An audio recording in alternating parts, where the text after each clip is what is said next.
Good evening, everyone, and welcome to the Inkosi Super Cup. We are on week 7, brought to you by Northern Gaming Africa. And of course, it's PUBG Mobile. It's, of course, Iro and Fire who will be joining me tonight as we take you through this week's games, this week's teams that have all battled their way through. I think we had about 156 teams that started this morning, whittled it down to about 18 to 20, and now they're going to compete in the next 3 maps to see who's going to get the most points, who's going to get that prize pool, and we'll see a little bit more. But if we talk about the Nodwin promotion relegation match, we also have to talk about Umzansi, of course. But first off, let's look at the schedule and see what we have in store for you tonight.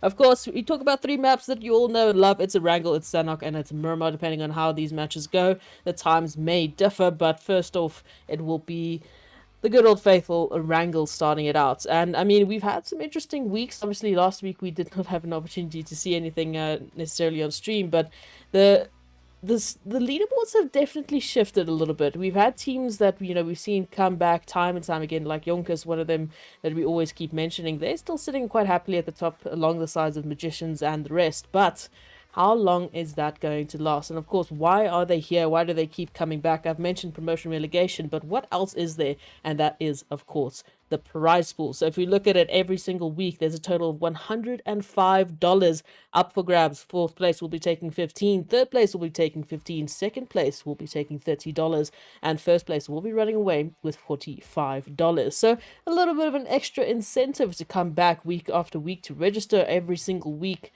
And as we head towards the end of it, there's only 2 more weeks left, of course, this being the second last week of Inkosi. Fire, can you believe we've come to this point? Yeah, I mean, it just feels like we just started, just a couple of weeks ago.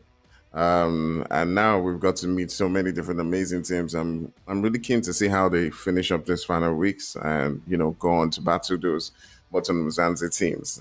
Yeah, it's lovely to see how they perform few last And weeks. I need to ask both of you this question, but I'll start with you, Fire. Are there any specific teams that you're hoping you're going to see towards the end? Obviously that top 16 going to be fighting the bottom 16 from Umzansi. What teams are you hoping are going to make that cut? Definitely SK, Gorilla Glue, Magicians, of course Yonkers. These are teams that have been consistent throughout the entire Nkonsi, and it'll be interesting to see how they do. I'm really I'm really optimistic that they'll do very well and make it all the way up to Mzansi, because they've played really well throughout the season and they've shown that they're really great teams. So it'll be interesting to see how they do at that particular stage and go all the way up to Mzansi. Yeah, Ira, from your side, I mean, you sort of jumped into PUBG Mobile and you got quite a surprise your first night here. What are some of the teams that have stood out to you, or some of the plays that I don't think you'll be forgetting anytime soon? Honestly, like Fire said, it's those teams as well as Scrim Farming that have put on a total show for me when it comes to close quarters or even the far distance shooting that comes into play. It's actually crazy that these South African and neighboring countries have this talent in the PUBG Mobile and Inkosi Super Cup. So for me, yeah, I totally agree with Fire over there. It's going to be an interesting top 16 teams to make it all the way to Umzansi. And we talk about it quite often, and I feel like we don't give enough credit to the players who actually do it. But I mean, at the end of the day, this is PUBG Mobile. These players are playing on mobile devices, on their phones. It's not some sort of little keypad that they're plugging in with a mouse that they can play with. I have horrible aim with a keyboard and mouse, so I don't know how they do it with a phone. But ultimately, they keep coming back. They keep hitting the shots that we don't expect. They keep using strats that we don't expect as well. I think Fire, we've seen some interesting plays over the course of these 7 weeks. Is there anything specific that stands out to you when I say Inkosi strats? What's the first thing that has come to mind? Obviously, again, it's Yonkers. I've seen them, perform well in different situations. One of those situations is even when they're not doing well, sometimes they just hang outside the zone and just keep healing. You'll just see them with 40 med kits and just keep healing and make their way all the way to second. So even when they don't have good games, they still find a way to grind out those points.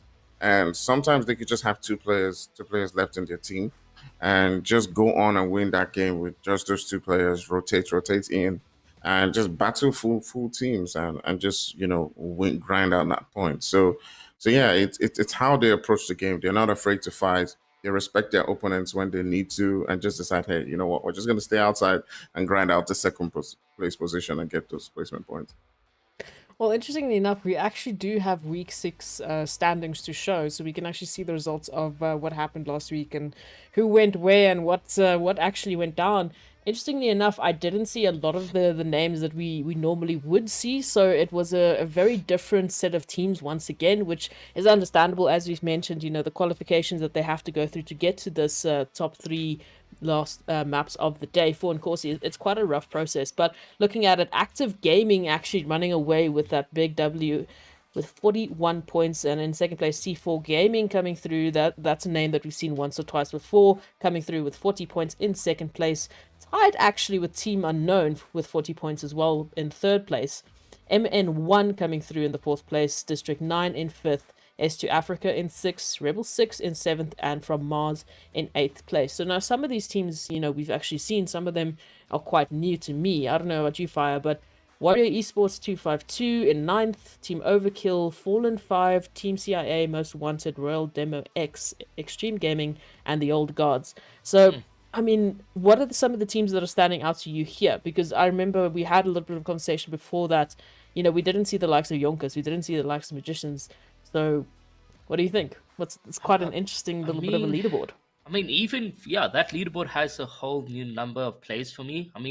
I've been on the Inkosi now for a couple, 2 to 3 weeks, and not seeing scrum farming or magicians on there. Active gaming surprisingly taking that first place position. So it's pretty interesting to see just what leaderboards could look like when you have a whole new audience coming through to partake in the week six and so forth. And it's just nice to see just always challenging in the Inkosi Super Cup. Yeah. You pretty stoked that Active Gaming came through in first place there? Yeah, I am. I am. I mean, I know how good a lot of teams are, including my team, active, and I mean, active C4 gaming. These are all teams that are really hungry to get into, performing well in in Umzansi. They want to go up there. So yeah, they when they do get the opportunity, they do give it their all. So yeah, it's It's just what exactly happened that. last week. Yeah. Yeah. So for everyone watching, they're not just playing for the prize pool, they're also playing for that promotion relegation, going through into the Umzansi League. So everything is on the line here. It is week 7 of the Inkosi Super Cup, and I'm going to leave you in the very capable hands of Iro and Fire, who's going to be taking you through Erangel, the first map of tonight and the first map of the last few weeks of this series. It's going to be absolutely amazing to watch this. So stay with us. Guys, take it away.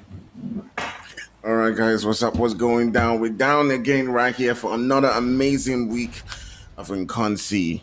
And we got a couple of new teams who are on board with us here. What's up, Aero? How you doing today? I'm really good, man. Really excited to see what's going to be happening in this week over here. First map is a banger. It's Erangel.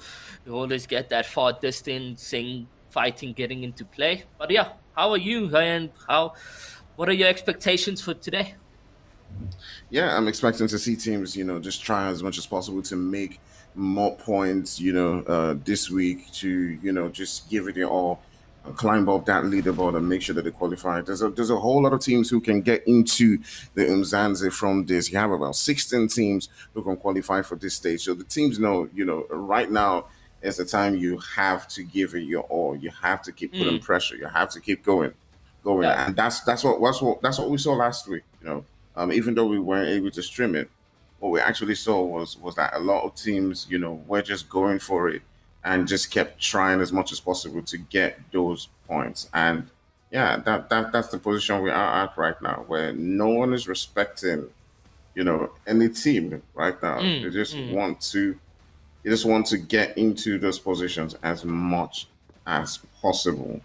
Get the For positions, get the kills, and all that stuff. Yeah. for you, which team stands out the most today? And do you think they will be winning the Inkosi Super Cup week that we have right now, the week 7? Um, I, I, I, I mean, I can't really say. The game has to obviously go on. Mm-hmm. But I do see a couple of teams such as Rage. I do believe I see No Gaming. Um, but yeah, it's really not about just the teams themselves. I mean, we'll have to see how the games do progress. Yeah. To see who does well in this particular game because you never know how it's going to go. But after the first game, obviously, we'll be able to probably predict and see how that goes. Mm, Um, but for me though, I think at this point in time, there are certain teams who have run away with it. When it comes to qualifications, such as Yonkers, the Magicians, I believe, they're way up there. So they've done the work early on. It's now left to other teams to sort of find a way to get into that top 16. definitely, definitely. Here you can see a couple of spawn between two teams, but it's very much passive sitting in the buildings. It's X set against Uso. Nothing has come into action just yet. I believe now, on the other hand, you got MGC Legacy who's managed to put himself a kill. Just like I say, nothing has come into action. You can see Xset Warrior get eliminated and confirmed. So he's going to be, Uso is going to be having a good advantage to Xset right over there. So very unfortunate and a risky move coming in from Xset. He's moving into a building as a solo, and that was not really the best of moves. But now you can see Xset kill switch and Pepeta making the rotation out of that POI to get that distance out of there, because having a teammate down and eliminated, you are at a huge risk, huge disadvantage. So they are able to safely go to a different PI and continue looting, and they're going to be going into that end game, I believe, as a 3-man. Yeah, definitely. I mean, it's good to see that they've gotten themselves at least some kill points. We also see XO and the background fighting right there with BT getting those, kill points. Is really important. But you want to try as much as possible not to lose a couple of players as they now begin to try to find a way to rotate into the zone. It'll be interesting to see how this one plays out as the zones is shifting towards that northern side. Games like this, it could actually end all the way in Saveni. And you can see a whole lot of teams are now already jam-packed there. We see the guys from EXO already in a close quarter fight with BT. And it does look like they do have Gapsi just in their sights. I'm not sure what Pero is going to do, but it doesn't seem like he's trying to probably get a flank onto Gapsi and get an angle where he could probably get a knock. Gapsi really needs to be careful about this one. Any one of the players from EXO could spot him, as Healer does look like he has an angle and a sight on him and takes him down, just like we said. Oof, that was extremely quick. They were just waiting, just stalking him. And for a second, he must have had to believe that, hey, you know what? They've gone out of here. I might as well just rotate. And that was probably the game plan from EXO, just to give him that belief that they were out of that position. And he just took his guard down for a second, and they took him out of the game. You gotta be careful. That was really quick from EXO, and really good GGs in the books from EXO, getting that kill point very on early. But it's still very much still anyone's game at this point, guys. There's 59 players alive, 16 teams that will be making the rotations into the zone. And you got a couple of people outside the zone, BC and them, 7 all trying to, let's see what happens over there. But as it stands right now, it's very much slow. The CC Erangel is a huge map, and we just gotta wait for those zones to get closer in and the action to span out. Yes, definitely. That's what we do have to wait for. We still got a couple of teams. I do know Rage, they're a really good team, but I haven't seen them perform as well in the Inkosi so far this season. So they do look like a team that will probably be hoping to do well. We've seen a couple of new teams like Xset who have now come in, and we'll be looking to make their mark. Definitely, shake things up on that leaderboard. Yeah, and I'm really curious to see how they do as the games do progress. One of the things about I do see them with the new Tesla. One of the things about that Tesla is how silent it is, and I'll be curious to see how they do apply that strategy. But right now, Killswitch does take in a shot right there, and oh my goodness, like BT hasn't had enough. Another player knocked down, and they will just be cursing their luck right now as Bacon is on his belly. Serena has to, find a way to smoke it out, but the shots and the nade come in Ooh.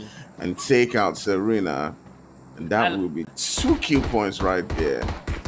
I like that from Exit, not putting themselves at a disadvantage at all, knowing that they have the numbers. It was a 3v2 over there, but they didn't go in direct to get that confirmation and use those grenades in order to clean and wipe out a BT from the lobby right here. That was really smart from Exit. And I'm really enjoying that strategy that they used. Very passive, but making sure that those grenades connected and that confirmation came in, and it was a team wipe. But you can see now a couple attention and focus is on exit. You got some teams around and about looking at the POI that they're at. Very dangerous, but they are safe as it stands right now, not putting themselves out there in the open. Just like I say that, he does get tagged all the way to that much HP.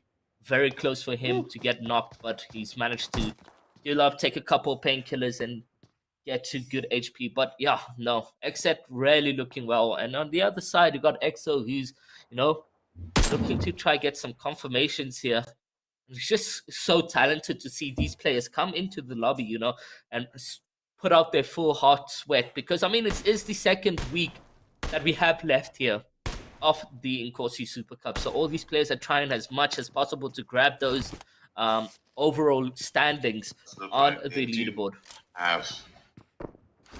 Yeah, definitely. They're trying as much as possible to get, more of those points. And the interesting thing about players like this is they've been seeing it happen. They've seen teams, especially in the last week, who weren't doing so well, come on board and take that opportunity and get points. Like just look at C4 and Active Gaming coming in last week and getting 40 and 41 points respectively.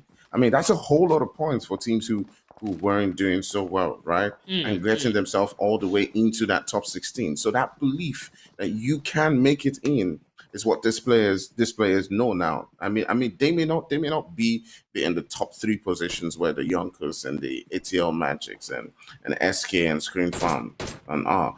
But they can make it into top 16 and give themselves a chance to now perform well in those qualifications for the Umzansi. And they know that, and this is their chance. This is their chance. Definitely, It does definitely. it yeah, and it also feels like teams like Yonkers have sort of like put their foot off the pedal, just telling themselves, hey, you know what, we've qualified, we've done well, we might as well just take a chill pill and just allow others have fun. So Yeah, at this point, yeah. this point in time, you see like all the teams getting their chance, to stump their foot into the game. I mean, if I was Yonkers personally, I would be trying my level best, week in and week out, even though I am on top of the leaderboard, to continue getting into these lobbies. It's perfect practice, it's perfect scrims to get to learn your opponents, how they rotate, where do they land, what is their loot path, etc. And that there is going to give you that competitive edge and competitive advantage to your MGC, to the scrim farming, etc. Which by all means, Yonkers is absolute amazing players, but consistency can maybe lack 1 or 2 games. I mean, we are looking at this week. Act Gaming I'm not sure if they've registered or if they've not qualified for this week, but that's what I'm saying. It's always tough every single week, and you never can be overconfident or confident enough to come into the Inkosi Super Cup. And if you're looking at the Mzansi, it's the top 16, it's the best of the best that have worked their way from hard work in the 8 weeks to make it all the way into this position. I'm telling you, it's going to be very different league when it comes to Mzansi. Everyone's going to put their foot on the pedal and work 10 times harder. So now just take a look at that zone, shifting all the way around Savannah, going all the way north. There are not too many buildings around there, but still a couple of buildings for teams to occupy. And this is when we will now begin to see a lot of action going down with these teams as they begin to fight for several different spots. They're going to be crossing through those bridges around Rosehawk, yes, Naya, and finding their spot. Va already has a probably a good spot within that zone. So different teams now need to make their way in to meet them, and it'll be interesting to see the decisions these several teams take. It does seem, I mean, at these positions, I mean, it's usually who's sitting in the zone that already has that advantage because getting a good spot really matters at this time, and you never really know, but a lot we're really going to see. We have 57 players right now with 15 teams.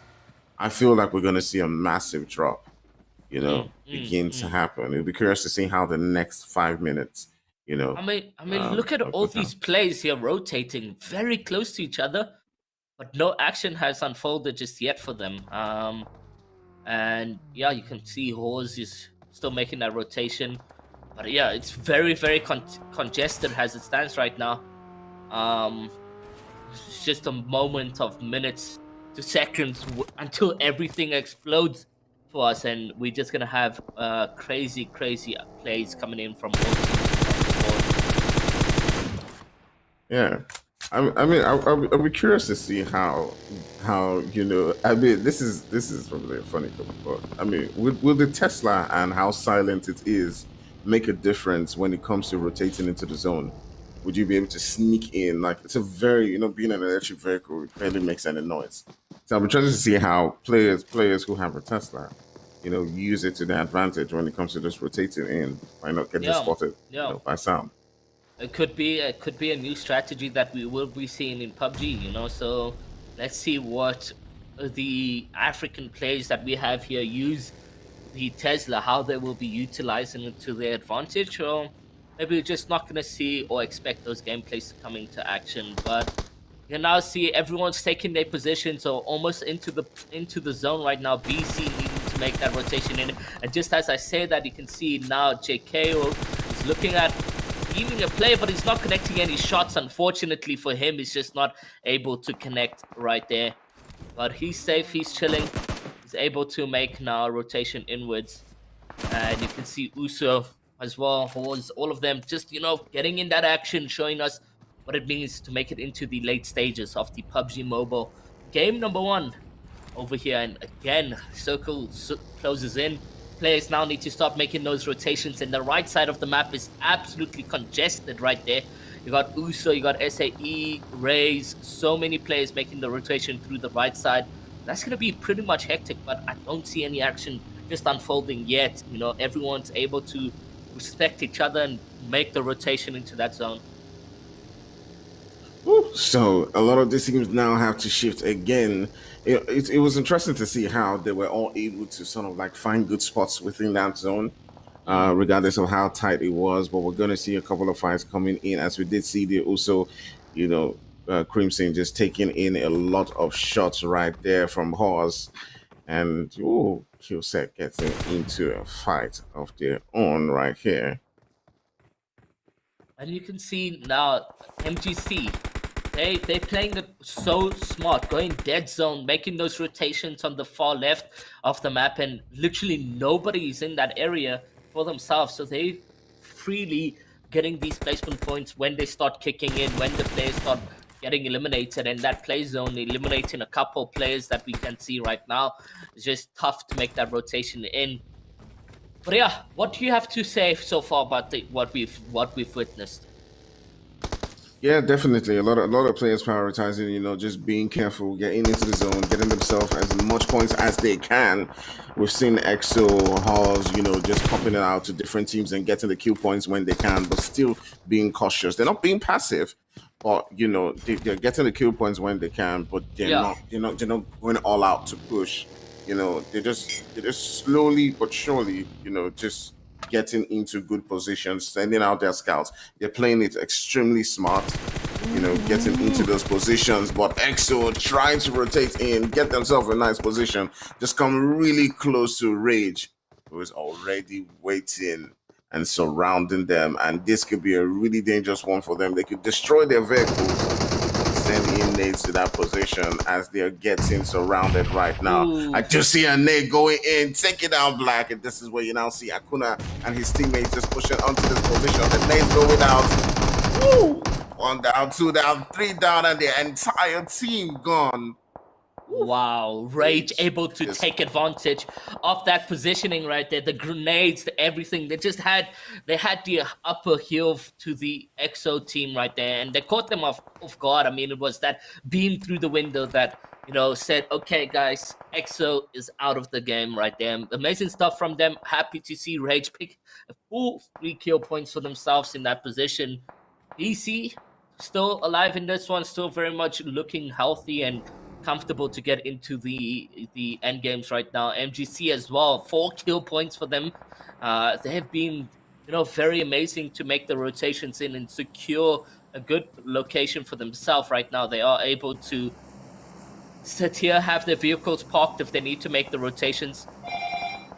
But BC and them all really chilling. They couple shots between the two, but nothing really hectic for the team. You can see Uso still needing to make a rotation. They are sitting on the white lines, trying to be as safe as possible. But now you're going to be seeing MTC making that rotation into the inner circle. AP as well, BC, Rays, all these teams are just not located into the circle. And that's going to cause, a lot of conflict between these teams. Like See You Later, Rajesh and them, they have the opportunity here to get some kill points on the players over here, but it's just a couple solos. So yeah, but MGC honestly looking very solid. I did like how they've managed to make that rotation into the end game here.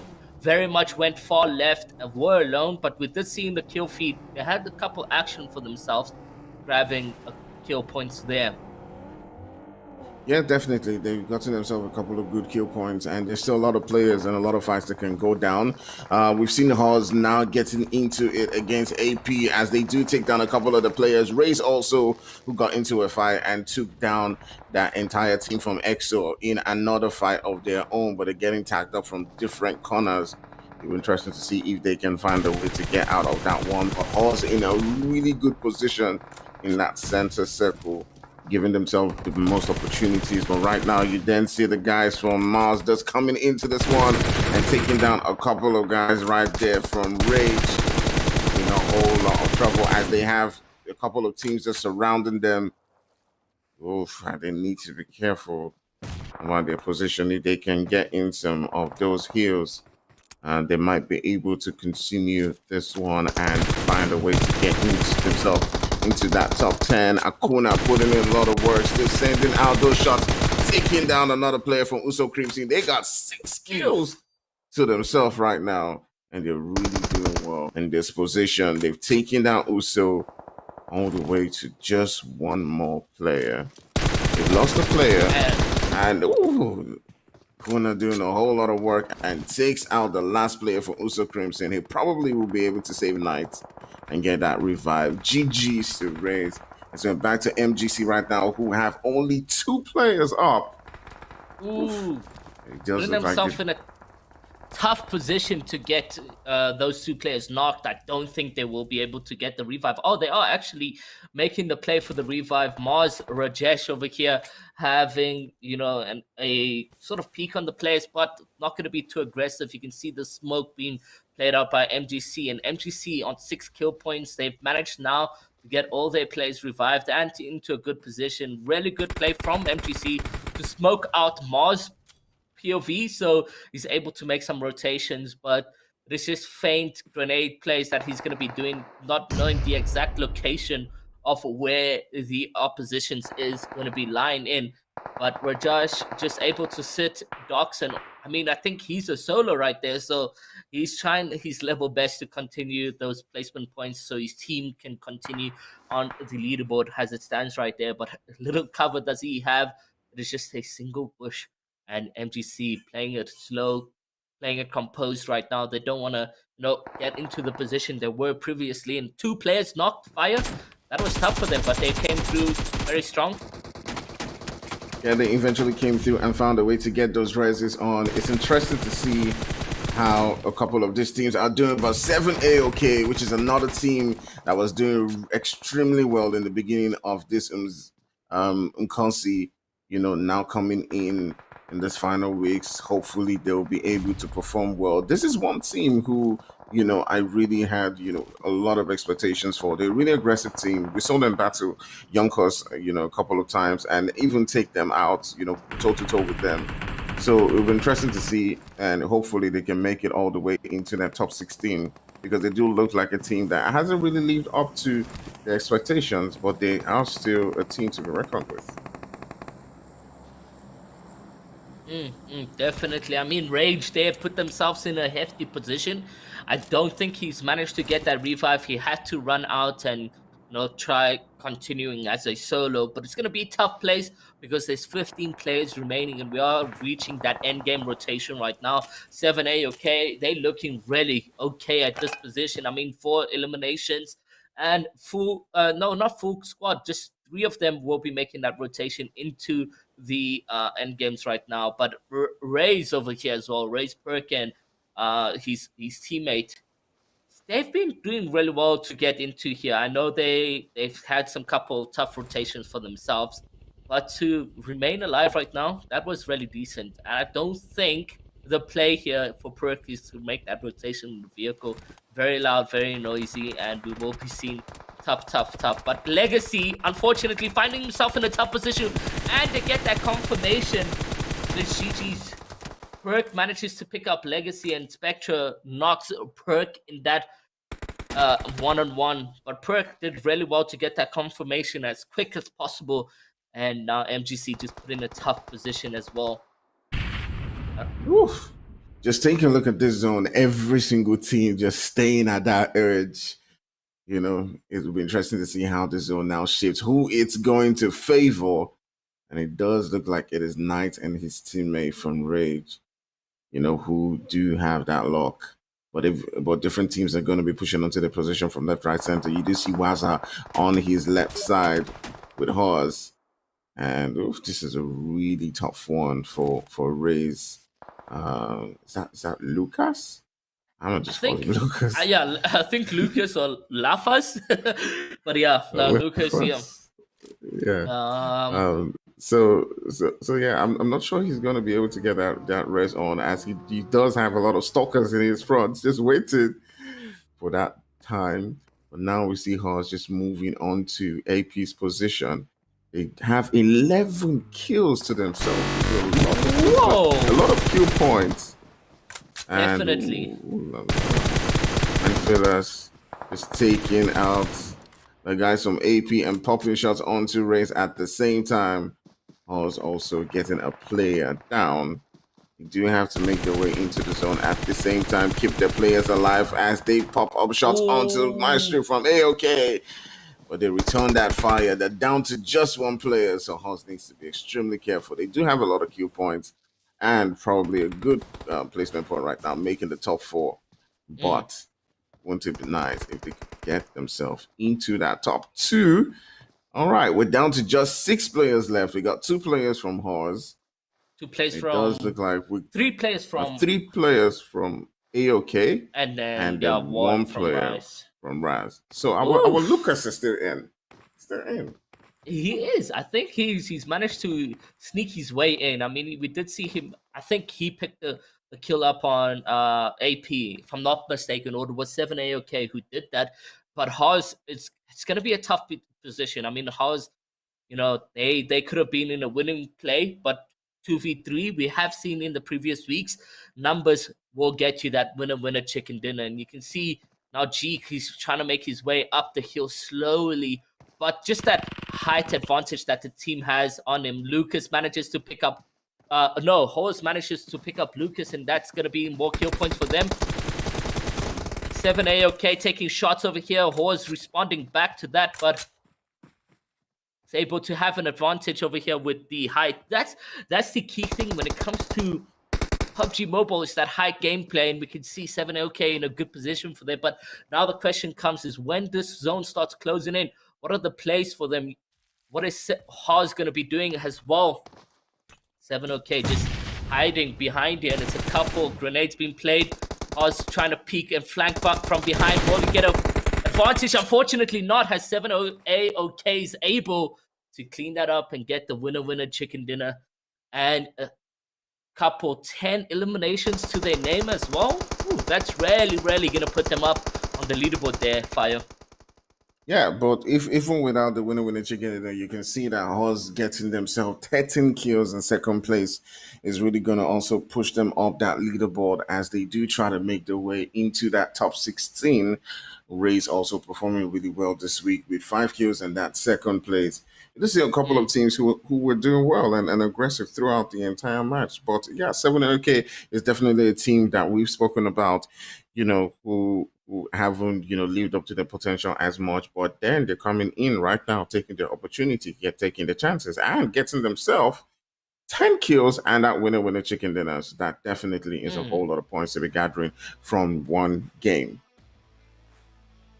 It's quite an interesting one. I mean, if we're looking at it, with nearing the end of it, so a lot of the teams are, pretty safe. Especially if you're looking at your top 8, surely, they're okay, they're relaxed. As we said, like Yonkers is one of those teams. They've been piling up the points, really. So why, they don't really need to stress. But that was quite aggressive, all in all. I mean, we had such a dramatic drop there from 15 down to the lost top 3, the lost top 5, even. It's quite interesting. Aro, what do you think about the play style that everyone was employing today? Do you think it was more aggressive than usual? Do you think it was more passive than usual? What's your thoughts on it today? Towards the end, I would say that, I mean, it is Battle Royale, so map shrinks, everyone gets closer to each other. But yeah, towards the end, we did see a lot more action come on board. Even in the beginning, there was a couple of spawn fights that had panned out. I mean, but it's only the best who make those placements and who make the positioning to get the winning and so forth. And you can see now, Seven Sins Art of Killing is first place. Yeah, and just followed shortly there by Umzansi Esports. I mean, both of them actually running away with 25 points, so it's pretty close all in all. But those placement points coming in clutch there for Seven Sins. And then in third place, we've got Ray's Clan there with 15, again tied with Rage New Generation with 15 as well. So quite close there towards the top 4. The Magicians coming in 5th place. Alpha Pack also coming in 6th from Mars, the team we saw last week, coming in 7th. EXO Redefined, USO Crimsons, and Vina and Morris. I hope I'm not saying that right. Who knows? I don't know. Rounding up your top 10.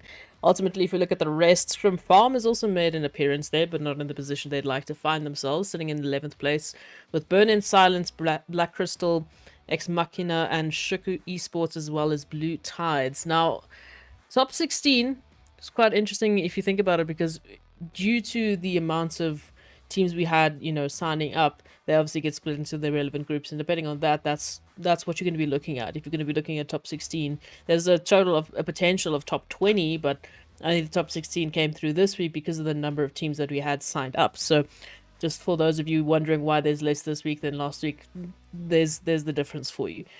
And quite interestingly enough, we had a few teams there that, we're quite used to, and then we had a lot of teams there that we're not seeing this week. Fire, who are you expecting this week to be seeing them? I mean, when it comes to performances, obviously, Horse, I expect them to continue to do well, to continue to perform, because you can see that they're not afraid to fight. Another team who has, shown that they're an aggressive team is also Rage. As we saw, them push onto the guys from EXO. So yeah, definitely the experience that a team like AOK has when it comes to scrims and other competitions is obviously showing. They know how to win, they know how to position, so they'll keep on doing that. I did expect to see more from Scream Farm though, at least be in that top 5. They have been a consistent team throughout Inkosi, so obviously they'll be looking to do well and perform more. They're a team that has played at the highest level, one of the best teams in Africa. So yeah, we'll probably be seeing more from them in the lobby in the next few games.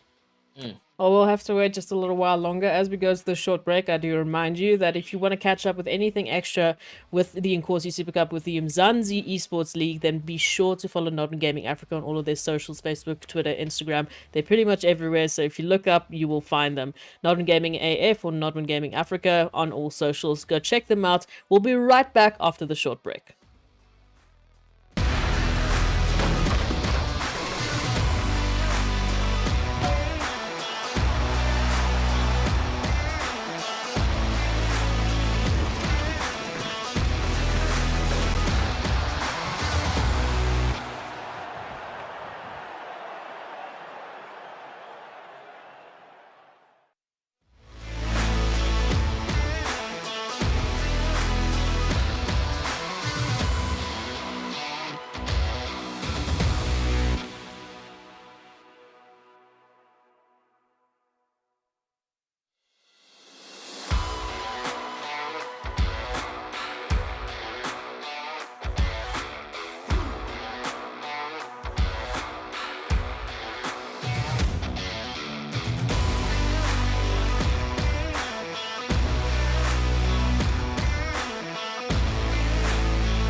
Welcome back, everyone, to the Inkosi Super Cup, brought to you by Nodon Gaming Africa. We are on week 7. We've just finished our first map, which, of course, is Erangel. Quite an interesting one at that, but let's look at the schedule to see what we're coming up with next and what is still in store. So looking at it, Erangel just finished. Sanhok is up next, and thereafter, of course, it is going to be Miramar. I mean, talking a little bit about Erangel, right? Ira, I know you had such beautiful things that you wanted to tell us. So break it down for us. What were you expecting? What happened? You know, what's the consequences going into the second map? I mean, honestly, for me, it was MGC who made it like spectacular on how smart they were playing throughout the entire rotations, sticking to dead side and so forth. I mean, in the entire rotation for them, there was nobody in their way, and they were pretty much safe and so forth. But towards the end, got a bit too aggressive and found themselves in a tough position, getting eliminated quite early, and that is very unfortunate. But I did see something else as well, is that scrim farming was not positioned where we'd like to see them, but they've been one of the comebacks that I've seen in, I think it was week 3, week 4, where same scenario, placing 11, but in the end coming 5th, 4th, and so forth. So let's see what these next 2 games mean. I mean, people are going to be turning up their notches and putting on a lot more smarter plays. That's the hope, right? That's the hope. I mean, we're in week 7, so it's tonight, and then it's next week Tuesday, and then that's it. That's the Inkosi Super Cup done and dusted. And then, of course, the top 16 will be fighting the bottom 16 of the Umzansi Super League for that promotion relegation opportunity. So it's now or never. And unfortunately, if you're one of those teams that are so far down that leaderboard, I don't know what it is that they could do in that scenario. I mean, there's 5 maps left. Of course, it's too late to look into tonight's maps, but for next week, you've still got those 3 maps. I mean, you can get if you go really crazy, you could get some hectic points, racked up. But for those of the teams that haven't been coming back week after week, that haven't been doing that consistent effort to rack up those points, for them, they're not looking into such great chances here. Fire, are there any teams that we saw really consistent in the beginning that you think have fallen off, that you definitely think next week is going to be one of their lost chances? I mean, yeah, one of those teams is obviously C4, active gaming, extreme gaming, fun. These are teams that are really good, the way they play, but they've not been consistent when it comes to qualifying week after week. But every time they did, put the foot down, in the lobby, and did get those points. So if they can come in the final week and qualify and get some good points, they might as well just qualify amongst those top 16. Yeah, I would like to see more teams coming in. We've had a lot of teams sort of from the beginning being those stars, being the teams that we always just expect in that top 10. But then when you now and then get those wrenches in the works, teams that actually take those consistent teams and make sure that they don't even get a chance to qualify, then come through and put on an absolute banging performance. Like Active Gaming last week, they took the big W overall. Tied Yeah. also with a few of the other teams. C4 Gaming was there. It's teams like those that I like to see, because I think like they really bring the excitement to any sort of tournament. And if you can see those kind of teams competing against the likes of teams from Umzansi, then you've got an interesting sort of storyline that you can follow, and potentially some crazy plays might come through because of it. Aro, what do you think is going to be the main thing for teams like Inkosi going through? Okay, well, never mind.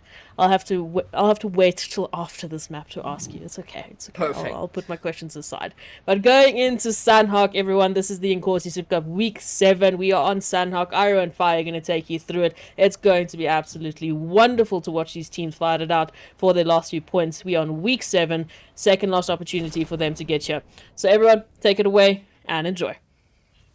All right, all right, all right. We're down to our second game of the night. We saw an amazing game from the guys from Horse and 7AOK in that previous match, as they did stand, in equal points right there with 25 points. So GG's to them getting a whole lot of points, moving themselves up on that leaderboard. But we're down now in, Sanhok, where we do know we will see a lot of close quarter fights. Third party is, when it comes to style of play, Arrow,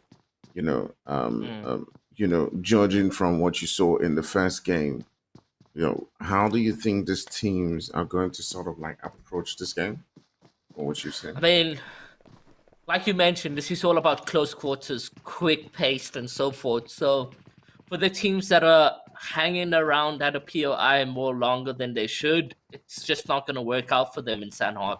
They're going to need to rotate quicker. They're going to need to loot quicker. If they're getting into some action, they're going to need to push faster, not sit back. And because those third parties come in and they are very much dangerous. So, for me, it has to be quick paced games that we are about to witness right here. Whether it's off spawn, whether it's players meeting each other at a rotation, they're gonna take each other out very quickly. And that's what I hope, and that's what we all want to see in the Sanhok close quarter gameplay. And already you can see there's like so many players across the board that are still alive here. Nobody has taken each other out because they've all gone with separate routing, and everyone sort of has their own POI. They're very much safe out over there, but don't stick to that POI too long because it just may cost you the entire game over there.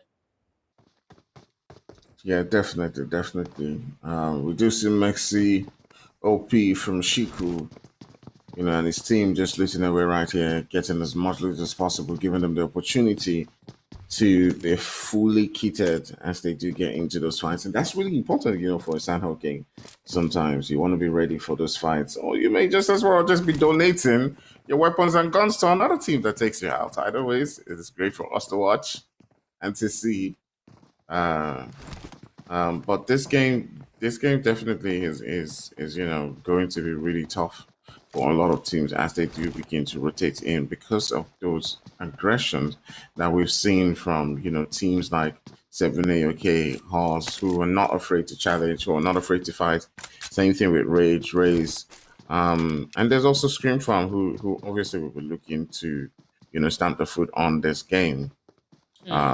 So yeah, it'd be interesting to see how this one goes. I feel like the guys from Scream Farm at this moment would just be kicking themselves in that performance in the last game and just come back with just wanting to revenge and get themselves some great points.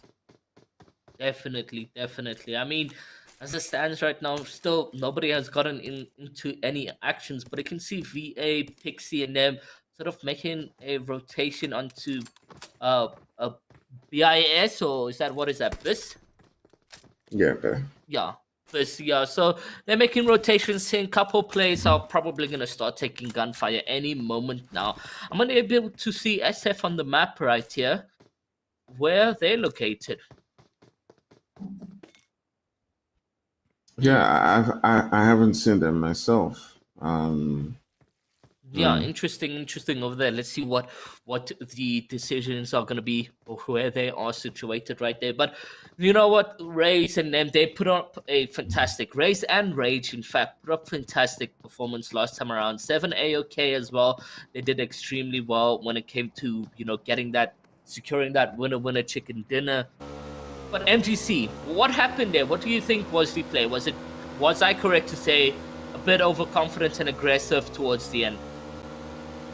Yeah, probably that's exactly what it was. They were most likely just a bit overconfident. I mean, and they've got nothing to lose at this point in time. They're high True. up the leaderboard. They can just relax, take it easy. There's no pressure on them. So at this point in time, either ways for them, it's GG's. At the end of Yeah. the day.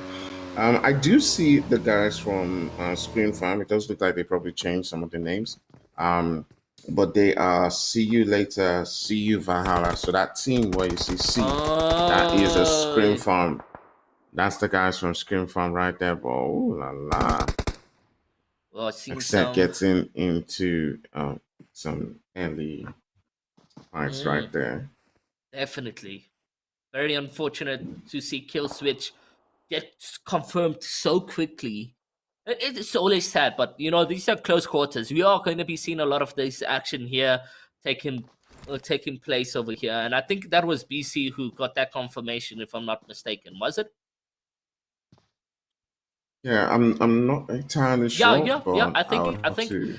I can see BC on the outskirts over there making the rotations and so forth. So it definitely is BC who You can All see right. they're also on Yes. one. They're also on one team kill right now. With the first player being eliminated, this is very odd. Are we not seeing any action of spawn? Why could that be the case there? I mean, I'm not really sure, but the guys from BC, obviously, like we saw in the first game, there were, teams are being, cautious on how they approach and how they approach, even when they do have the upper hand. They're being very smart about this. But just take a look at this. Look at one player rotating behind them. To the boat Ooh, and oh my goodness. All of a AP. sudden, they get themselves 4 Oh kills. my god, Oh my God. I that don't there is crazy. just look at the luck the BC has. All of a sudden, getting themselves 5 kills just from that one situation. They were extremely lucky to be in this position on the cliff over here and focusing in, and there's still a good opportunity for them to get some kills. I see there's still people making a rotation in the ocean right there. So they are able to pick and maybe get some kills. Let's see what happens. 3 plays as it stands right now.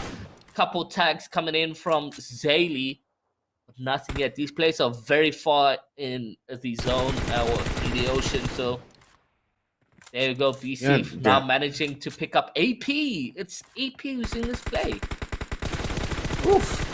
AP in a really bad position as they need to make their way into the zone. They're fighting being under the water at the same time taking on shots right there from BC. And BC, just like a team that's been sent manna from heaven right now, just, getting a couple of kills right there. And, this could potentially be 9 kills for them as they Mm. just stayed in this position and just took out a couple of teams, just trying to rotate in. Oh And, man. it does seem like that will be the end for AP. And Yeah, oh no, my. that there was very unfortunate. Not smart coming in from the two teams making the rotation on the ocean.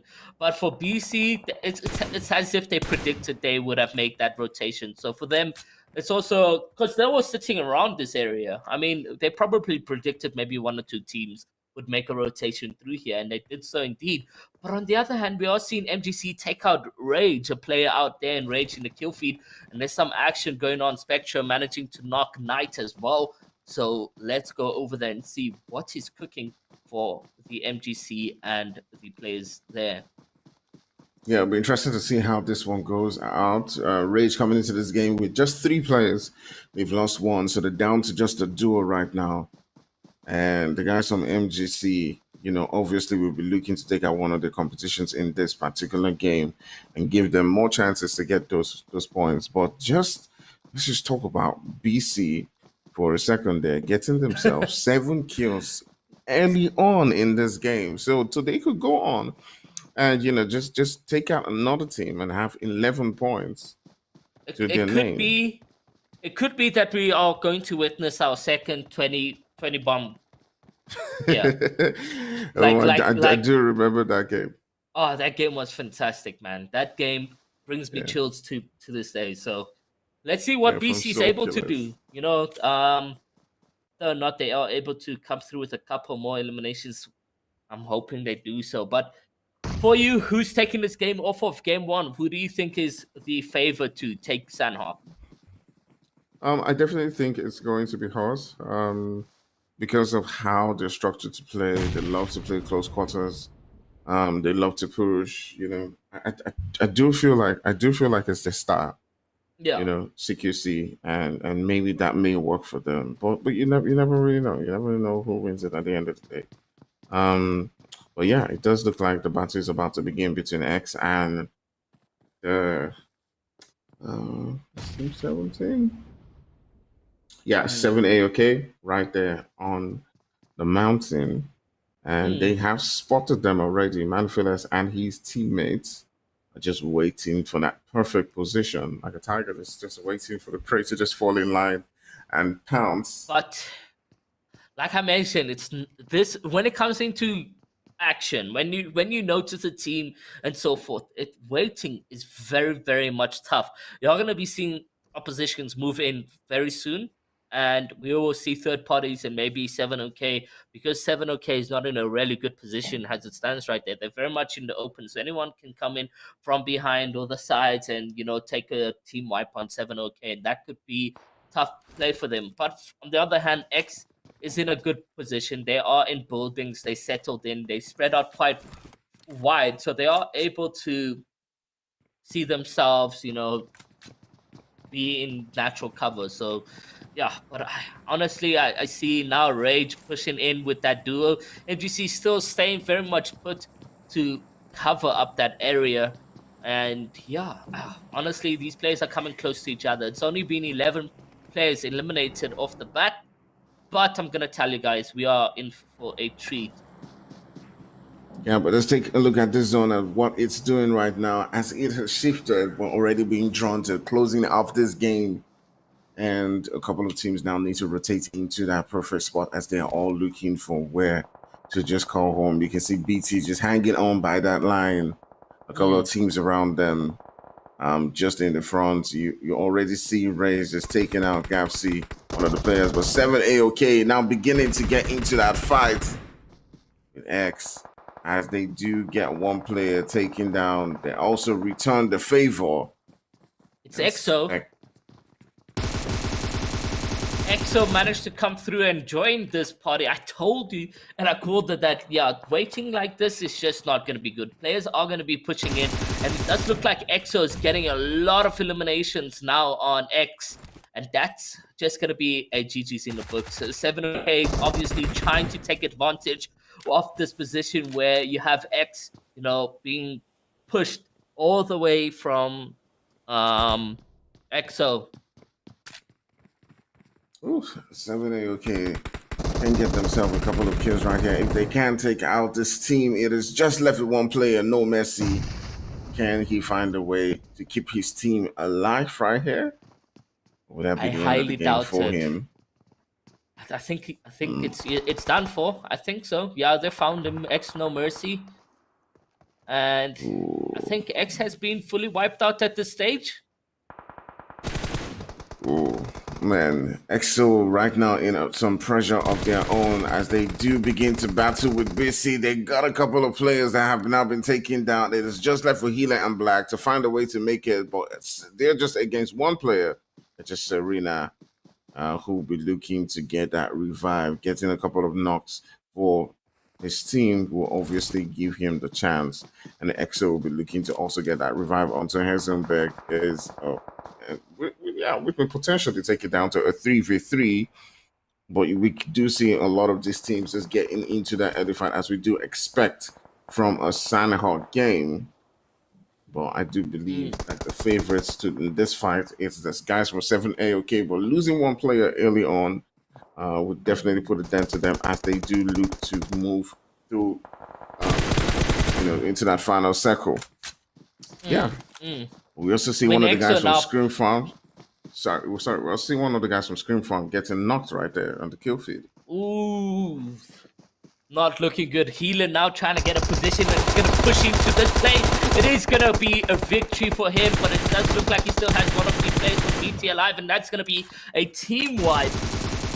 I believe so. BT out of this one, but now again, 7A okay, finding themselves in a tough position, but he clutches up. He's going to be getting that revive, but just how long can they survive this aggressive play that they're finding themselves in? They're going to need to start making that rotation with the pressure of the storm being on them as well. They do have enough heal consumables there to make it out of the zone.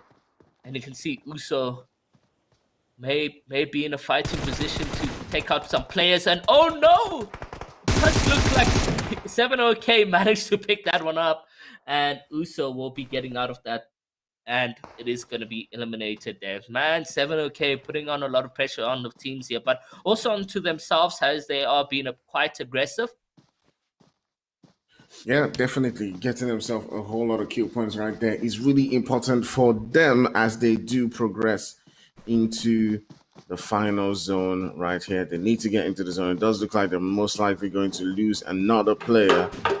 And may not be able to get that rest on just in time. But the Magicians, who we spoke about early on, right here in a fight with the guys from Rage, Legacy does look like a player who knows where he is, who knows where the player who is taking down is spotted at. Already just with one more player. Oh, he needs to find a way to probably get out of that spot or just rotate. MGC, Well, he's got full eyes on him right now from Spectra. Yeah, Spectra does know the exact location on Rage Prevand over there. And MGC didn't play too safe last time around towards the end and kind of costed them the game. This time around, they are being set down, but no, it's not going to be enough. As Spectra is able to pick up those eliminations over there for Rage. A very unfortunate time to get eliminated and completely wiped out. But we are nearing the end of Sanhok with 33 players remaining, and EXO just gotten eliminated on their end. They still have Heisenberg and Healer for them, but they're making some rotations in the Storm. So that's going to be some pressured game for them. 7-0, now down to 2 players. And yeah, this is just looking very, very much sweaty. You can still see Scrum Farming have their players alive right now. Hordes are still pretty much in this one, and you predicted Hordes to sort of come through with a clutch play and get that winner chicken dinner. Let's see whether or not they are able to do so against these competitive teams. MGC still in this one. You still have Hordes in this one as well, and then Scrum Farming. So it's going to be a tough one. Yeah, definitely. Like I did say, Horse is a team that likes to get themselves into that final circle, likes to get themselves into that good position where they could fight. And just take out teams in close quarters. You do see the guys from EXO now beginning to move into the zone, definitely through that position where Horse is, but they have one player that has been taken down. So they do lose one player going into that final second, and it does look like the guys from EXO are actually, coming in, fighting from outside the zone, taking out a couple of them. Oh, and no. Healer, was going to get that revive, but the zone. No! Oh, my goodness. Taking them out. Unfortunately for EXO, and I did mention there's a lot of, storm damage that they're going to be getting in that rotation right there. Horse Outlaw does look to get confirmed, as well as these other teammates is now up to Upshear, and that just turned around for them. I mean, we looked at a full three players alive for all that team, but just like that, it's down to one single player, and Heisenberg is to blame as well as the other oppositions in here. But VA, someone new that I'm looking at, haven't really seen them in any of the weeks. Do you know any information on the team right here? Yeah, I've seen them a couple of times, but they haven't really, impressed in that leaderboard. They haven't really done as well as they have in other screens that I've watched them play. So yeah, I do hope to see more things from them and watch them perform more. But it has seemed undercut sometimes. But we now see them against the Magicians exchanging a couple of knocks. But ooh la la, the Magicians. Getting tagged up from different corners, as you do see the guys from 7AOK also getting knocked out right there by Raze. And just seems like a whole lot of trouble. I'm not sure what's going on right now, but basically the two of them just dancing right there in the water. Oh my goodness. For a second, I was like, why are these teams not focusing each other? And they just did not know they were quite close in that radius that they imagined themselves to be. But MGC finding themselves again in a tough position as VA was able to put pressure on them, and then also getting a couple oppositions to join in. And you can see now it's Riot and Syntox who's left alone in that team for MGC, and this is coming down to almost a Raze, BC, as well as I think this is going to be a BC. They have the numbers. The full squad is still alive in this one. And all these teams that we are expecting to do well are just being wiped out off the bat. And I mean, like you said, we're nearing the end of the Inkosi Cup, and these players are just taking it step by step, not really being full out today. But you can see there, BC very much healthy, very much in a good position. To the one player from Scrum Farming, Eli, and they don't notice him. Xylee, on the other hand, he's gonna be knocked. BC Death as well gets knocked, and it's two players from them, which is Titan and Death, who's gonna be knocked on their end, and that's just gonna be tough for them. But he's able to get the revive. EA Zeta is able to get an elimination on his side, and that's 3 kills for them. Very much excited to see. You can see now Scrim Farming trying to get involved up here with Xylee, but Xaylee's able to get that 1v1 against Scrim Farm and get that team wipe out of there. So Scrim Farm, unfortunately, not coming to the party as I imagine. And now Syntox as well out of this.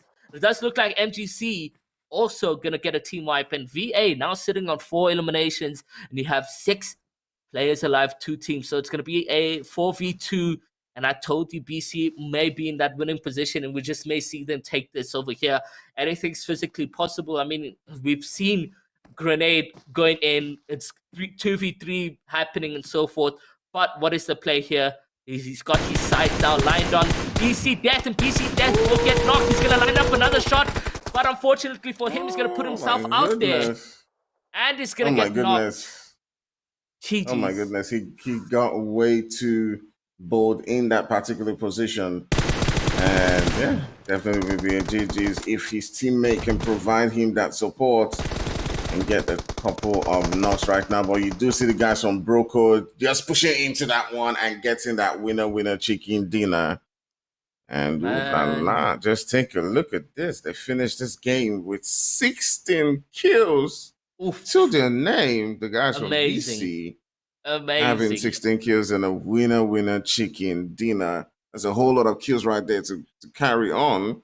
But Nance doing his team a very good one as they do finish in second place from VAR. But take a look at Magicians again, doing it consistently, getting himself into those top positions and keeps on pushing all the way. We may just see them claim that number 1 spot from Yonkers if they do keep this up consistently up to the end of the week. So yeah, it's it'll be interesting to see.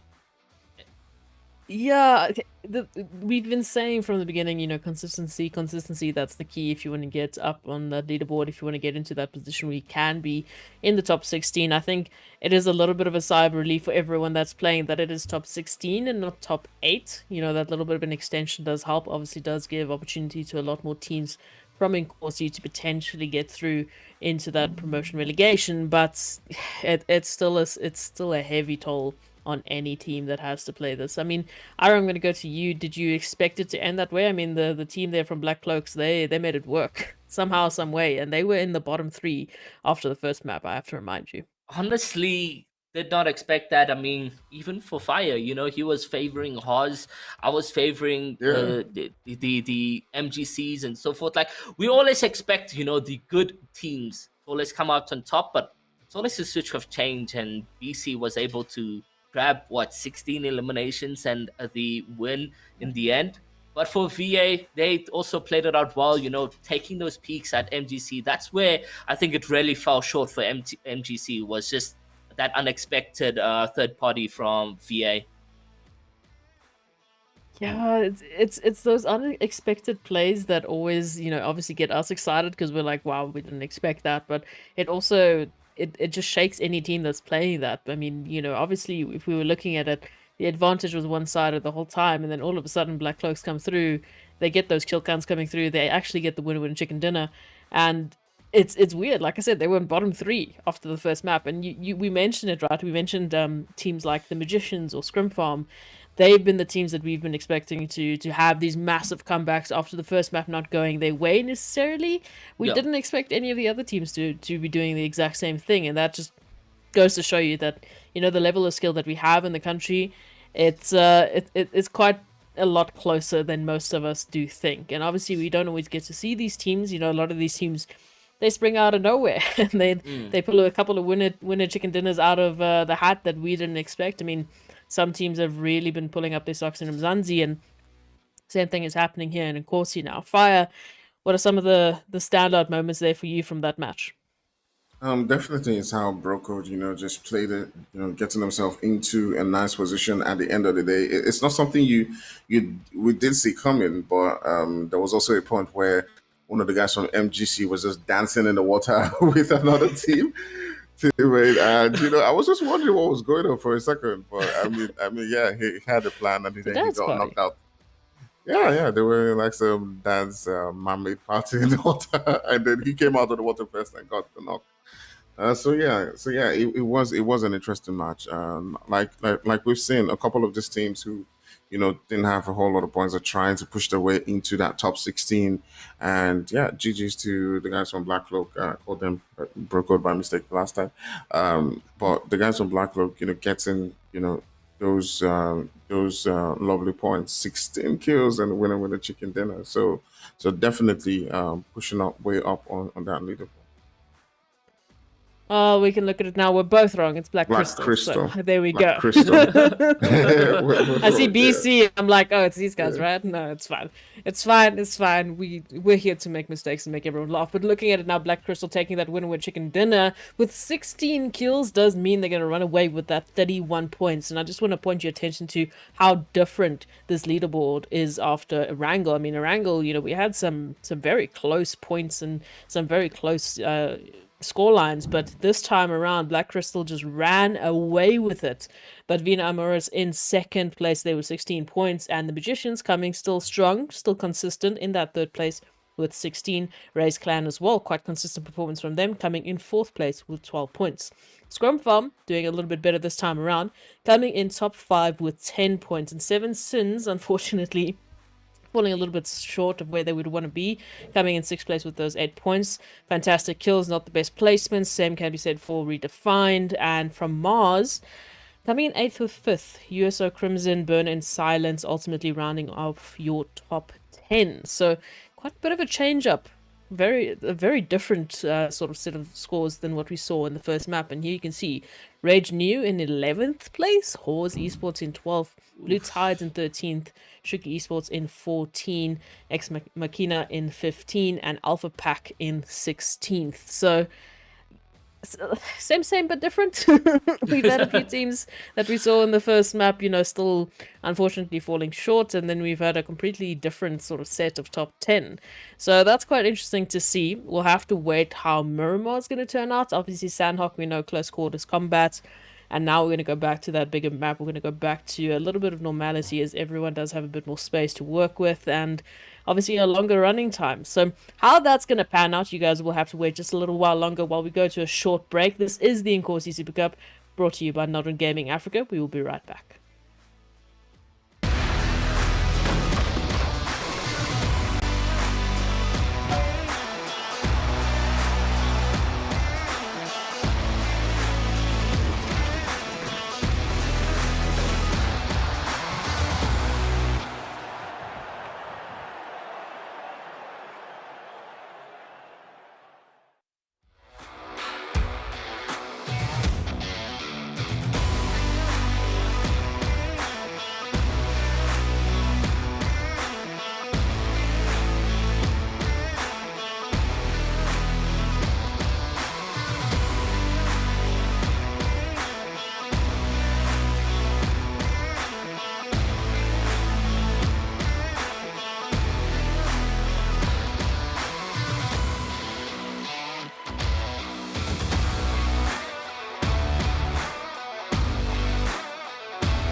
Welcome back, everyone, to the Inkosi Super Cup. We are in week 7. Of course, this is brought to you by Nodwin Gaming Africa. Now, after that second match, we had quite an interesting bit of a change-up in terms of the leaderboard. We had teams coming through and taking the winner that we did not really expect. If we take a look at the standings after that last match, it was quite interesting. I mean, Sanhok is always an interesting map. It breeds wonderful close quarter combats, and it breeds interesting kill counts for everyone. But looking at it, Black Crystal, they just had, I don't know what it is. I don't know if they just enjoy Sanhok or if they just had everything running their way, but they ran away with 16 kills and the winner chicken dinner, ultimately taking those 31 points. And as we can see from the rest, some of the teams that we keep seeing popping up, like the Magicians, Raise Clan, Scrim Farm, they have made their appearances. Seven Sins, unfortunately, they've fallen off from where they previously were. So a lot of teams, a little bit of shifting here and there, especially at the top 5. Now, Fire, I mean, was this... we said it, we really didn't expect teams like this to make these sort of comebacks, but was this the leaderboard that you were expecting already going into the second map? No, definitely not. I mean, I was thinking I would see, teams like Scream Farm or Horse right there up on the table. So to see Black Crystal there is certainly impressive. I mean, we did talk about this before the game started that, most of these teams who haven't had, such a great time over the past weeks will be looking to make an impressive show. And that's exactly what they've done, getting themselves 31 points. That may just be enough, if they accumulate all the points to get into that top 16. Well, we can actually take a look at the updated leaderboard just for today. So this is not the overall leaderboard just yet. This is just for today's 2 maps. And currently, Seven Sins are still leading, but by literally 1 point, as Black Crystal is sitting on 32. And just behind them as well, a team that has been quite consistent is the Magicians, sitting in 3rd place with 30 points. Race Clan, also another team that has been quite consistent alongside Horse Esports, making up your top 5. Miramar is in 6th place with 18 points. Rage New Generation Esports, they didn't do quite well on Sanhok, but they are still sitting in 7th place.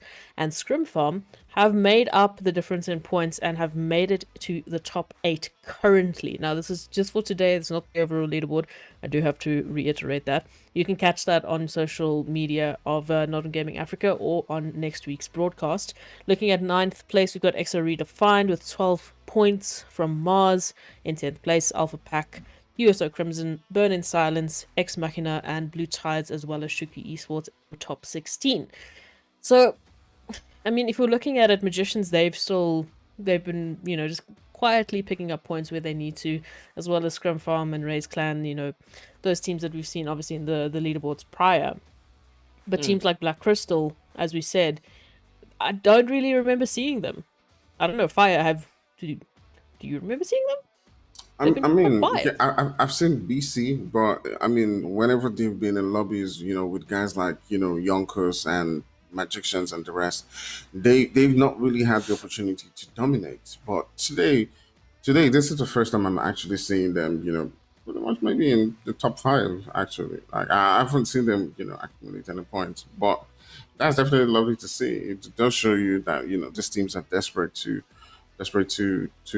get into that top 16. But one other team that we must mention, guys like Magicians, you can see today they're still gathering those points. Even Scream Farm, who's not really doing as well as we hope, still has 12 points from today, and they may get themselves some more points. So it just seems like week on week out, these teams who are at the top just keep getting themselves, a couple of points to keep ensuring and securing their position.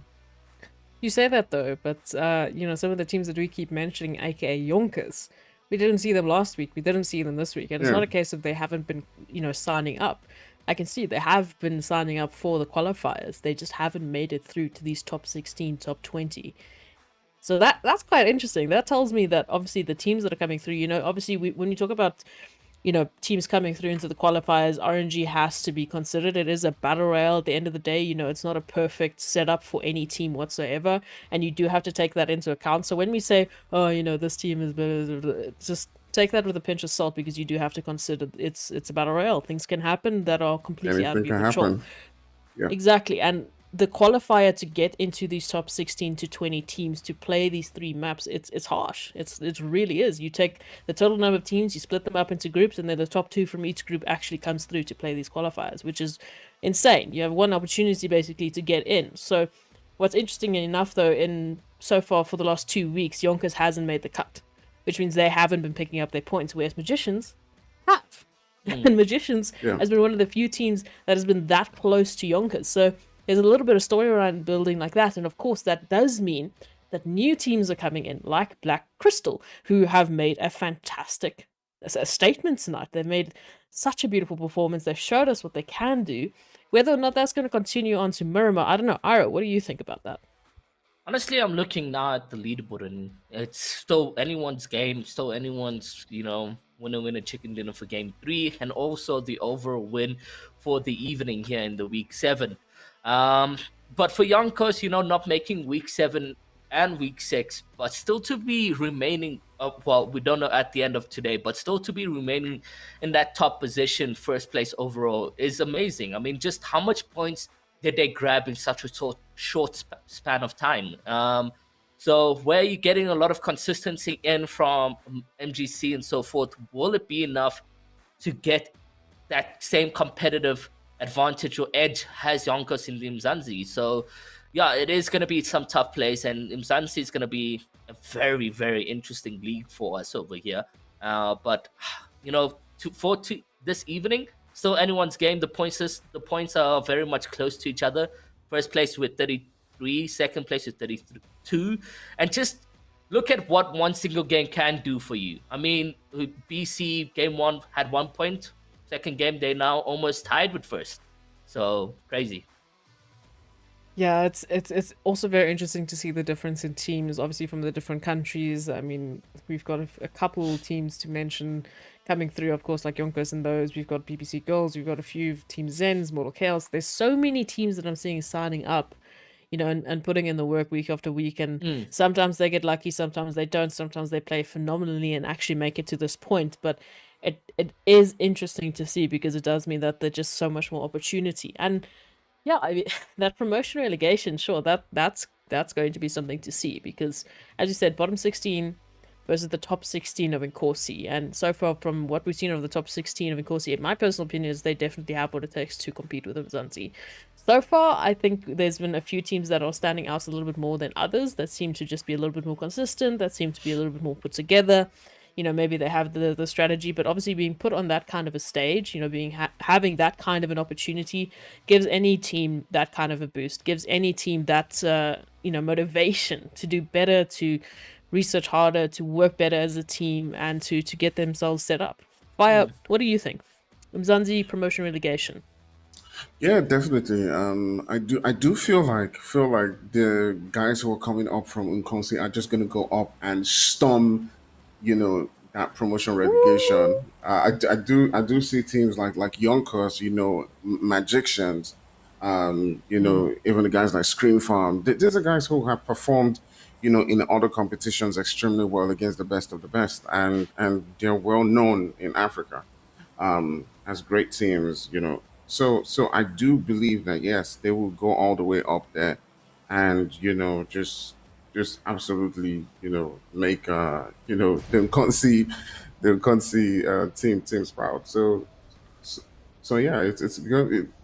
I'll just say next season's Zanze is gonna look really really good. I have to wait and see for that, but here we are. Miramar is finally starting off. I'm going to leave you guys to it. Everyone, this is the Inkosi Super Cup. We are on week number 7. This is the last map of the evening. Guys, take it away.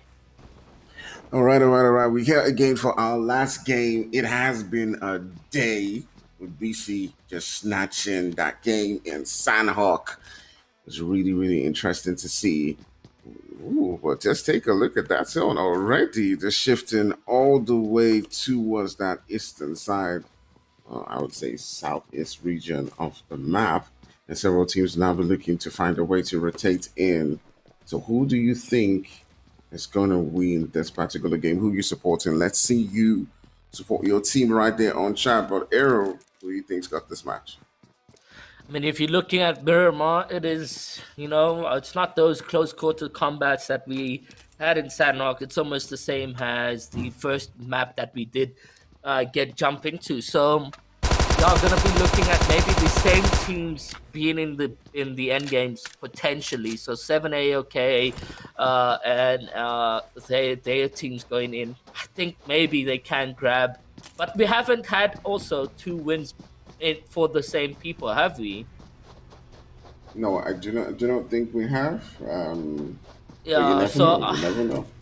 RNG is just too much, man. And when it comes to these end games, these large maps like these, you can get cut out so weirdly, especially in that long distance. But it's AP versus the teams right here, and Waza is able to now get himself into some trouble with Raze, and Raze Aqua now down to quite some low HP, and he's just trying to find some cover as AP is going to be in a position to surround them a little bit. But Raze Aqua and he's Lucas, just looks like they're gonna be fine right there because Abel gets shot and eliminated off the bat and from Raze over there.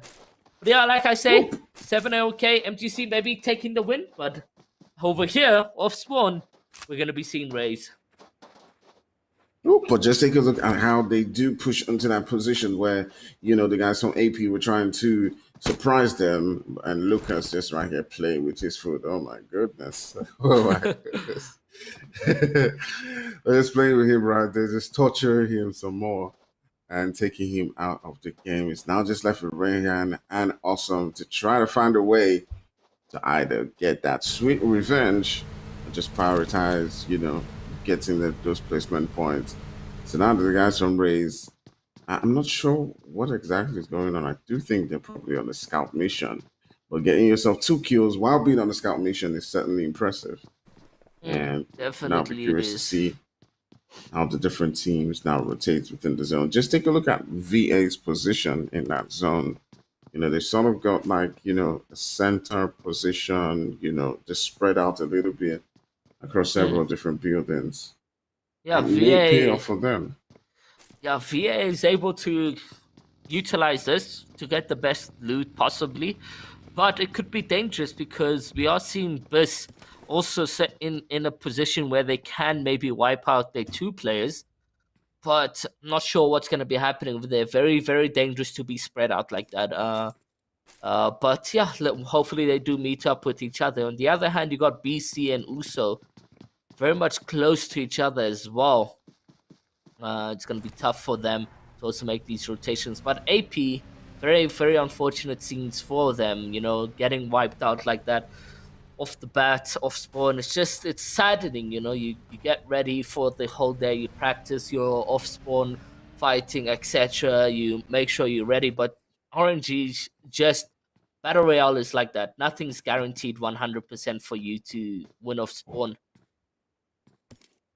Yeah, definitely. It is like that sometimes. But we do see one of the guys from Scream Farm, and Scream Farm have not had a really good day with Valhalla being taken down already. They're just left with 3 players, and it's not just being their day. Wizard Shield and Eli have it all to battle. I do feel like they do have more to give, and this should be their chance where, Yonkers is not in game. They should be taking the opportunities. But it does show how great these other teams are. If a team of Scream Farm's caliber can be in the lobby and not be as impressive as possible, but ooh, take a look at AP Ryan being taken down by a grenade. Not really sure if he did grenade himself or that was another player's grenade. I think it may have been himself, or no, it does look like It was, yeah, it was. Oh, Ooh. and just like that, they get wiped out. 2v1, and Riot clutches up that situation. They're able to loot up, take everything from AP, and AP will be walking out the lobby and being sent out of this one very quickly. But MGC and them, yeah, consistency somewhere across the line. Really happy to see them be in the top 5 position. X finding himself very much tough right now as they make these rotations. He does manage to find himself an elimination on Shuku, who's he's able to get that confirmation, but these teams are not gonna let them live, and it's a 1v1 situation. Camps is able to clutch up a 1v2 situation, and he gets that in the books for his team to continue rotating and get the revive. Talk about a clutch play coming in from Cams. Amazing, amazing situations and scenes that we're witnessing from Cams over there. Oh my goodness, definitely a lovely clutch right there coming from him as he does take out those two players. GG's to him and saving his teammates at the same time. Wow, that situation could have gone either ways. If he was knocked down, it would have probably meant his team losing two players. But being able to battle through that and win that fight has not only given them extra kill points, but also a full squad to go into that circle with. Ooh, like I mentioned, we are finding VA and Biss now on each other. Very much a 1v1 situation can go down in here. I don't see any other oppositions on them or teammates on them. So Zeta being separated from his clan, from his team, is this is what you're gonna expect. But very much slow play from Johan and his team. They being three players going into this map right now, does not know that the opposition is right here, and Johan can jump on Zeta right now. What is the play? He does so indeed. He will get that elimination, and Zeta is going to be wiped out over there, getting that confirmation. But GG's to Johan, to playing it really slow, playing the waiting game, and Zeta trying to push in, trying to loot up, and it's just not going to be it. Johan now can try find himself rotating out of there to his teammates because he is quite far from them. And you can see slowly VA also trying to get a revenge, but Johan's able to get out of that position. Yeah, definitely. I mean, he's got his team that kill points. Remember, they're a 3-man squad, so he has to try as much as possible to stay alive to give his team more chances as the zone is now closing in. They're approaching that final circle. Different teams now be looking to rotate into the spot. But just take a look at a team like BT, who landed in pretty much what is the islands, finding themselves luckily still in the zone, avoiding a couple of fights. They need to take on fights. No team will be looking at their position, and they can just find a way to just rotate to land when they're ready. I'll be curious Definitely. to see what position they end up at the end of the day.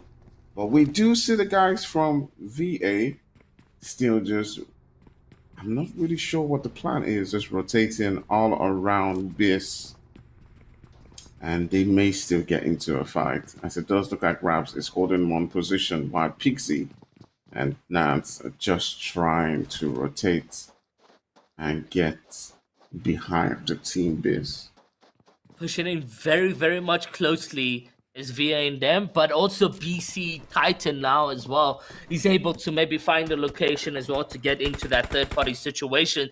Uso, on the other hand, they're taking a couple shots. I'm not sure exactly at who these oppositions are for them, but yeah, Fury just trying to take in, and now you can see MGC had a huge rotation to make, and I think it is MGC and Uso who are able to find each other, and Spectral gets knocked, but the revive is able to come from Sanhok, who's in a good position behind cover, but the zone is yet again moving, and to my opinion, or to my knowledge, I do know that MGC don't have that much HP at hand. They're healing up as it stands right now. Legacy is going to be making that rotation. Spectra is very low on HP, but he's able to heal up, take a couple bandages and consumables for himself to get into a good amount of HP. And they're all in vehicles, taking that long side rotation with the storm pushing in, a lot of pressure on them, but they may find themselves rotating into X, Uso, as well as Rage. So we're going to be seeing a lot of action pretty much soon, as BC as well will be in that position ready to take on action for these players right now. BT and them very much secluded from any action, but we can maybe see VA scoping out or having a sight on BT. Players are coming in closely now, Fire, and this is where the action unrolls in Miramar. I feel like 7 is about to get a couple of kills as the guys from Breeze are just rotating around them. They do look like a team that's just waiting on the line, just about to pounce and take out a couple of teams who are rotating. They're just waiting for the opportunity to just shoot out teams and uproot them from the vehicle. Okay, so And yeah, yeah. yeah. Let's see how it goes. It's Miramar is one of those maps where you want to be careful how you do, how much time you spend outside, because if there's a team who's already within that zone, yeah, you never Oof. know how it may go Look how down for you. congested it is at bottom there by Uso, MGC, and all those players. Yeah, and just take a look at Hollis and EXO. Uh, wow, wow. With that zone right now shifting again, it does mean that a couple of these teams now need to begin to look for a place to call home. 7 AOK just, I do believe they have like a building they can go to so they can occupy that center position within the map right now while other teams need to rotate into their spots. Also, MGC do look like they're about to go at it. They seem like they're really close Doesn't to each look other. doesn't look like Uso and the MGC interaction is done for right now.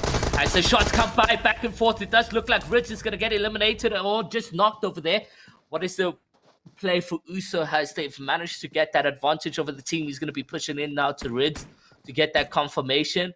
And very much getting that kill over there. So MGC finding themselves in a tough position, being really much hunted this entire time by Uso, but Legacy and Spectra are able to focus on that rotation to get away from Uso. And yeah, very tough. It's very tough for them because now they're down to 2 players to make the rotation into endgame Miramar here. And just like that, there's still opportunity for Rage and X to focus on MGC in this position. And X, however, Trippy Main has been knocked. It does look like they're in their own fight alone. It's going to be smoking up that area. But I don't think X is able to get into a revive. It's Cams who's left alone. And we did see some clutch plays from Cams. But unfortunately, this time around, he's going to be knocked by Knight. And he's not going to be doing what he did for us earlier, getting that 1v2. Just take a look at the guys from X coming back and returning the fire onto the guys from Rage, just leaving them with only Akuna. And it does look like they might be pushing onto this position now.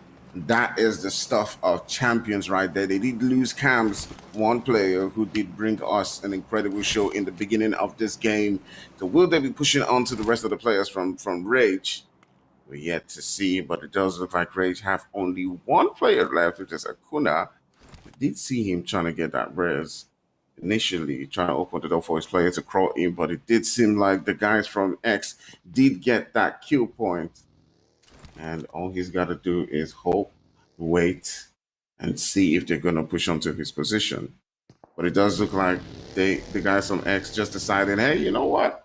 We're not ready for a situation where anyone clutches us, so we're just gonna decide to just get out of that space, and yeah, just get into the zone, get our kill points, get our position placement points, and yeah, we're just gonna prioritize that. It's a shame to see how MGC, the Magicians, just losing a couple of players early on. You want them to be at their full strength as they do proceed into this final game. Remember, this game is the fourth, the third of the night, but they have only this game and 3 more games next week to try and cement their position on that leaderboard. So they want to have their full strength going into that final circle to get as much kill points and placement points that they can.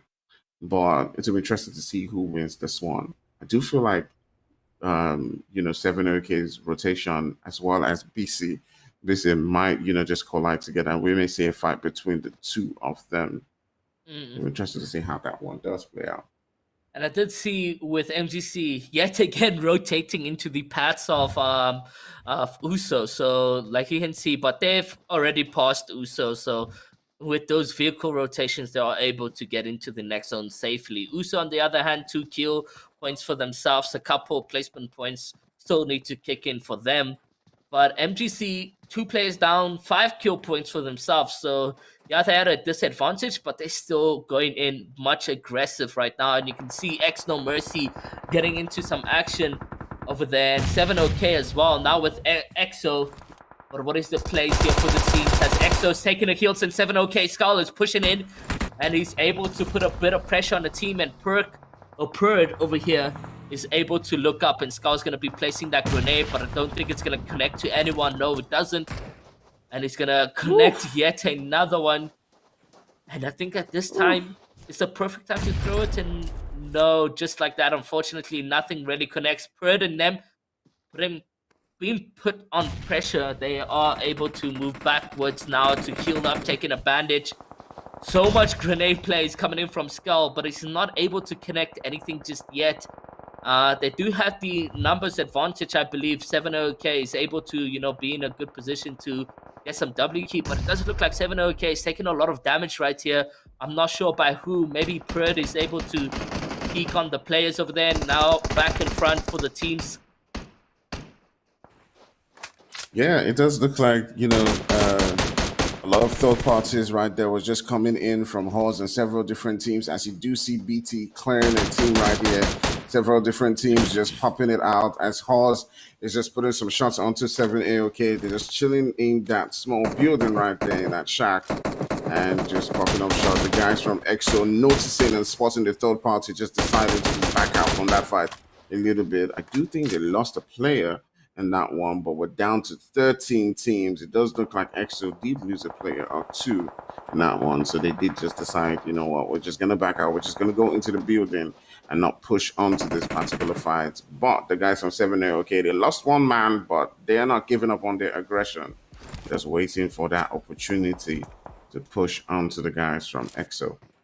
Honestly, I'm pretty sure 7OK did put that elimination on EXO, and they know EXO is a man down to them, so they have the advantage, but they're still playing a passive. But BT, on the other hand, he's able to get some beams in over there, and just nothing yet. It does look like he's now able to knock Spec, but another 7OK man manages to get that BT out of that situation. Those third parties are very much annoying when you're trying to focus on one team at the hand, but will BT be able to get the revive is the question. You can see Spec Jr., he's okay, he's chilling, he's healing up right now.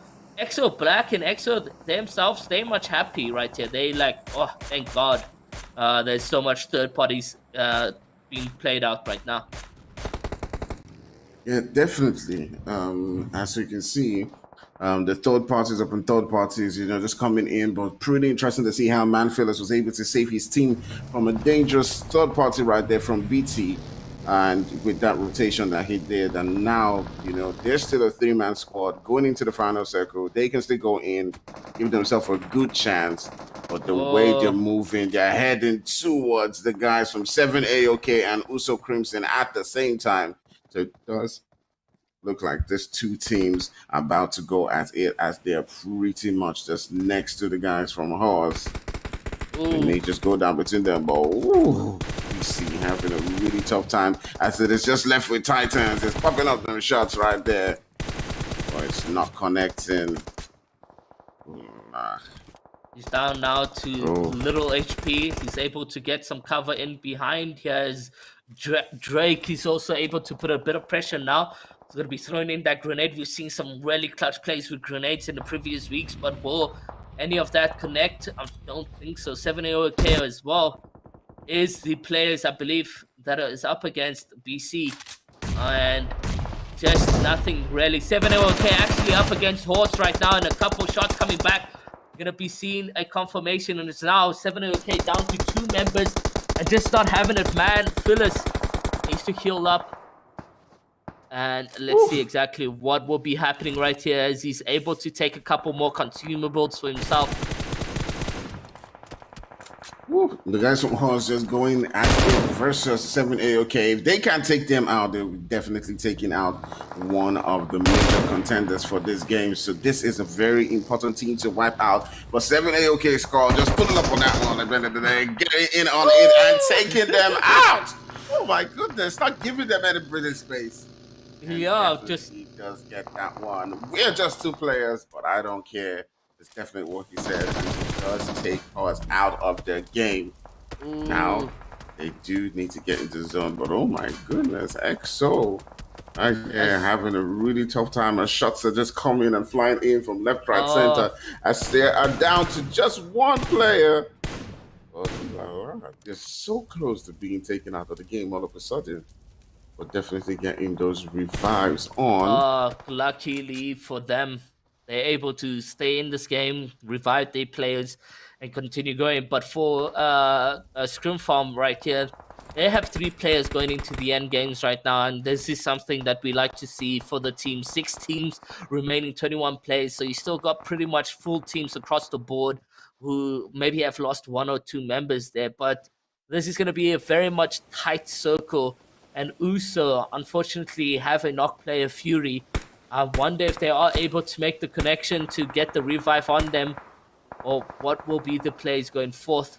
7 AOK still going much hectic here as they get another elimination on Exo Healer. I believe that is 7 AOK out in the open and taking a couple shots from Uso. Fury is able to get revived, so their team remains the same. They're on 5 team kills right now, which is really, really what you love to see. With still 17 players now down on the line. What is the next couple moves and decision making that's going to come into play to make this game what it is, the final map for week 7? All right, we're down to 6 teams right here, and it's interesting to see how Scream Farm have made themselves. They've put themselves in a good position. It's really lovely to see. We did talk about how they were not performing as well as we did expect, but 7 AOK still being extremely aggressive in this game. They got 2 players. They're not being cautious. They're not playing it passive. They're still popping up shots to different teams, as you can see. The shots are not connecting, but Score is extremely hungry for more of those kills. He wants the kills. He wants them, but ooh la la, except popping up shots onto the guys from, I do believe that was Scream Farm. It was popping up shots too. They do have a full squad, and this may as well just be the opportunity come going into that final circle. But Scream Farm right here now against the guys from 7 AOK. 7 AOK, and it is a 2v3. Interested to see how Eli and Cole played this one, but Manfilas and Score just looking for that position as Manfilas is just getting pretty closer. But Eli is just waiting behind that building, snaking, tactically waiting for that chance to take Manfilas down. Ooh. Exit through the window. Coming in from Exit. Just how did Exet manage to connect that bullet through the window? Shio obviously thinking he was in a safe position, but I think they are still in a good position to get the revive, and Scrum Farming is able to continue the rotation here. But Exet Thunder is not gonna let the heals go in. They are gonna be pushing in on the plays right now. He's on the window. Does he have a grenade ready for these plays? What is the decision that's going to happen right now with Exet? They are a full man. They shouldn't be too overconfident, though, because they are up against Scrum Farming. Scrum Farming obviously managed now to get their team up and alive. And they're able to take shots here by Mars. Mars, unfortunately, going to be taking a lot of shots at Rajesh, but nothing for them. Just a lot of damage in general there, and he's able to throw a grenade, connect to grenade. Will it get out of there is the question. Will it connect to anyone? And you can see now 7 AOKs managed to pick up Thunder. So Exet unfortunately putting themselves under real pressure as Shield is able to connect so much grenades. No! Did Scrum Farming manage to pick up all eliminations there? It does look like it. It does look like it. It does look like it. It does look like it was able to get the eliminations right there. Do remember that those players were low, but EXO coming in with the third party, Heisenberg.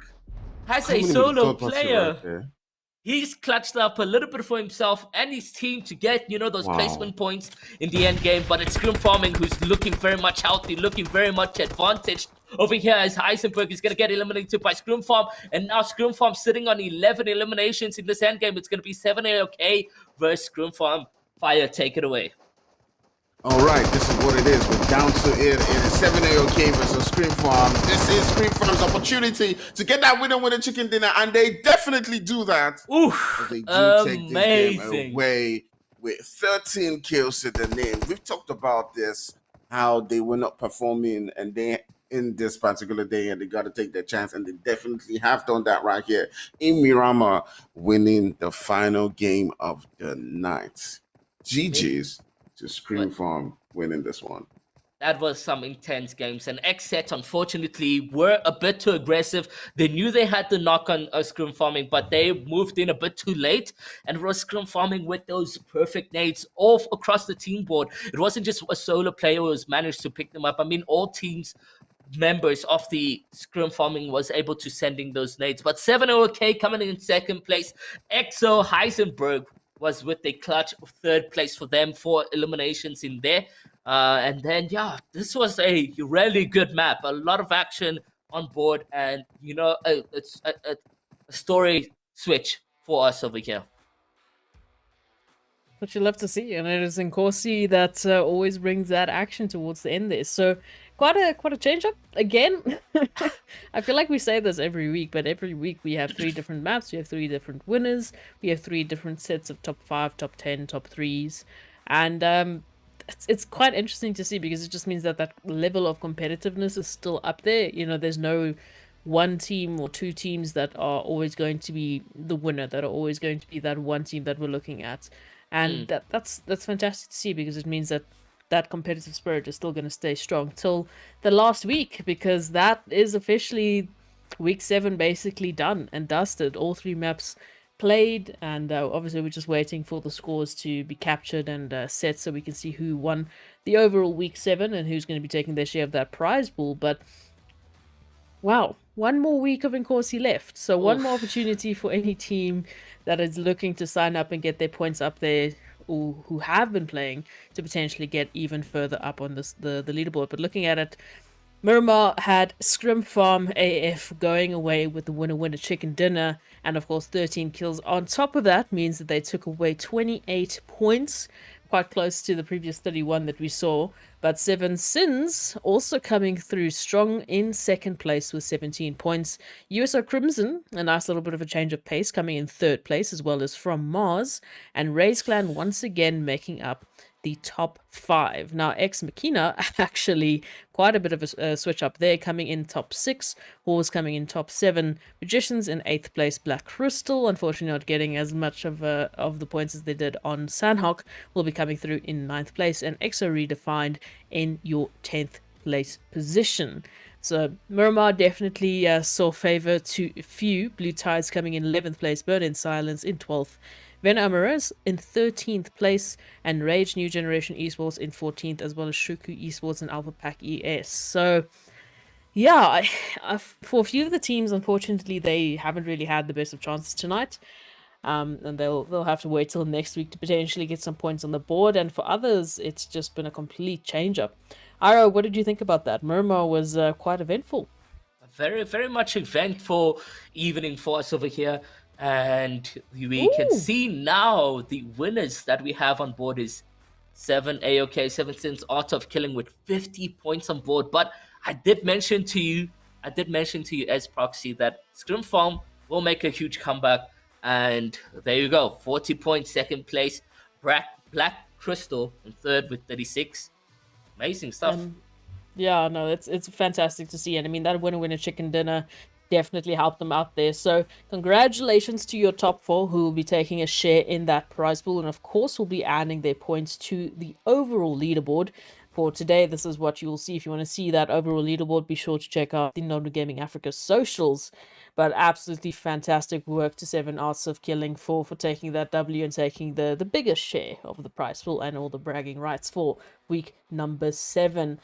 And well played to the rest of the teams that have made it through here, that have registered, coming back week after week. I must say the teams that have been registering, I mean, the numbers have been quite high. We're looking at 160 to 180 teams every single week coming back after every single week to try their hand at the Inkosi Super Cup. So that's just amazing news to see, and I'm so happy to see this. So absolutely just a kudos to every single one of you guys that have been registering, that have been coming back.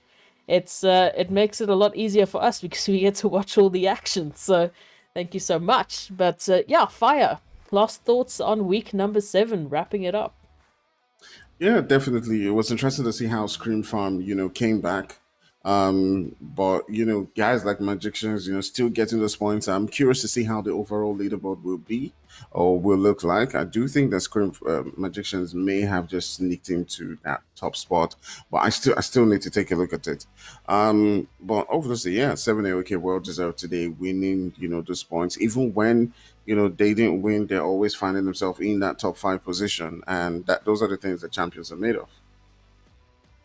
I think that's quite well said. So one more week left of the Inkosi Super Cup. This is season 3 of the Inkosi Super Cup, so we've seen plenty and plethora of teams coming through, and I'm happy to see that that number is still growing. Absolutely thank you to everyone who has been involved. Thank you to Iro, thank you to Fire and our team at production and observing, who have made my job very easy, in all honesty. So that is the Inkosi Super Cup week number 7 done and dusted, brought to you by Northern Gaming Africa. If you want more content, if you want to be keeping up to date with the registrations, with how things are going with the Inkosi Super Cup, and of course when that promotion relegation will be coming through, then go and follow the Northern Gaming Africa socials. They're on literally every platform that I can think of, so most likely they will be there. Whatever your favorite social media is going to be, they'll be there some way. Who knows? Probably. But thank you so much for joining, guys, and we will see you next week.